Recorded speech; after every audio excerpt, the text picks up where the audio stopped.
Each day seems increasingly fraught on the 360 agenda. The Crows and the Power will indeed flee South Australia's lockdown tonight after a day of drama that included a false start and an alternative reality. St Kilda ruckman Rowan Marshall joins the ranks of the isolated, stranded in the West after realising he'd attended a Tier 1 venue. And Travis Boak prepares to join the 300 Club as Jack Riewoldt shows the style in which it can be done on Players' Night. I'm Gerard Whateley, here's Gary Lyon. This Tuesday night, it's footy from all angles. Gaz, good evening. Quiet day, Gerard. Quiet day to come in and do this show. The season is still going, and that is no mean feat. That is the bottom line, and whether you sat there today with your Twitter feed or your whatever, however you get your news, you just sat there and waiting. And I had this sense of this inevitability at some stage it's going to say, that's it, we're over. And I'm not as deeply immersed in it as you are, so tell us why it's not going to be over. So the walls are closing in, but the truth is the idea around pausing for a reset doesn't actually buy the AFL any time. They may very well need that time where they get checkmated for a week or two, where a pause will be inevitable. Right. If they took the luxury of the week off now, the idea that, well, that buys you time, it doesn't. It might complicate things. If you'd said to the AFL last Tuesday, oh, by the way, by next Tuesday, this and this will have happened. Well, what will next Tuesday look like? OK, so the alternative to that is to go the other way, a footy frenzy style, to try and get these games played and done whilst we can. So in a lot of the contemplations of the day, and this appeals to me a lot, is you go, OK, so could you pause through the back 2 weeks of the Olympics and then hit it and roll out the last 36 games basically every day? You don't even have to compress it. You just could roll the whole fixture out playing the 4 rounds across 3.5 weeks. So that's one creative solution. There are moves that can still be made. So there are compromises, and the big compromise right now is that Adelaide and Port Adelaide have lost their home games, and Port Adelaide are in a race for the top 4. It's a much different contemplation playing Collingwood here than it is at Adelaide Oval. Yeah. And then there's the get-out clause. The get-out clause is still Victoria, which is an odd thing to say because this is a state in lockdown. But what exists here is government surety and exemption to train and to play. Everyone. In Victoria. And there are facilities and venues. So my worst-case scenario, as I read it, is all 18 clubs to Melbourne at some point, and we will pick off 36 games, 27 games, 18 games, whatever's left. And then in a short period of time. No, not necessarily. No, you could still Thursday. You could still be cute with it, but you could still play it week by week by week. But you would need the pre-finals by then to set, OK, where are we going to be for the finals? We have to redeploy, and there are teams who might have to serve quarantine periods. So the comforting notion of, it's too complicated, let's just take a pause. You know what?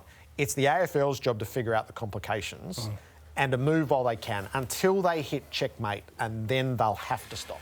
So if that's an option and Victoria becomes a central hub, if you like, is it a quarantine situation, or can they live, if they do immerse themselves here in the state, do they live like you and I do, amongst those parameters? This is the weird part about today. We've got teams coming from lockdown to lockdown. Yeah.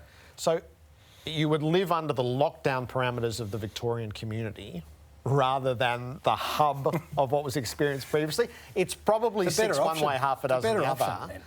But everyone from Western Australia could come with families. Everyone from Queensland could come with families. South Australia is a bit of a curiosity now that they are in lockdown. And once the New South Wales families have been through their 14 days in Queensland, then they could theoretically go. This is just me spitballing. So what's the last option? The last option is a full retreat to Victoria, where you would be able to play as many games as needed to be played, probably in front of no one. Once the home and away season is finished, those teams aren't involved, can then disperse. They can go. And then we work out what finals look like from there. And you could, the extreme would be 8 teams to Perth. Do your 14 days quarantine and have an extravaganza of a final series at Optus including the grand final? Yeah. The likelihood of that happening here becoming less and less, or not? Yeah, it depends what the crowd threshold What a nightmare for people. I know we've got a parochial eyeball to it, but the MCG, as we always relate to the home of footy, and it was great to see the grand final elsewhere last year, but 2 years in a row might be too much to bear for some of the some of the Victorian footy it'd be lovers. a big shake. All right, so I'll walk you through it step by step. So top of the agenda, it's complicated, and it got more complicated the longer the day went. State governments tipped their hands around the country. Lockdown extended in Victoria. Lockdown was imposed in South Australia to match what's happening in Sydney. As that happened, the AFL had to mobilise their thinking and their troops as the weight of all of this, from the premiers to the coaches to the players, became increasingly clear. We need more time, and that's why, on the advice of the Chief Health Officer, we will extend these lockdowns for a further 7 days. For the fact that we know that this is moving quickly, we have no alternative but to impose some fairly heavy immediate restrictions to take effect from 6 p.m. tonight. South Australia moves into lockdown. In a pandemic, when the Chief Medical Officer gives government very urgent and serious advice about needing to reduce mobility, we need to act. We can't even wait hours or a day. You need to act immediately. It doesn't look as though there's a really end in sight in the near future down there as well. So, you know, there's challenges everywhere in the industry at the moment. So we've been on the road now for, a month, and, there's curveballs. It's not daily curveballs that get thrown at you now. It's they're by the hour. The emotional side of the game is heightened at the moment for all clubs and players. I think, the juggling act that we've all had to go through with our professional lives, but also our personal lives, putting family on hold a little bit, adds that little bit of, emotional buy-in to games.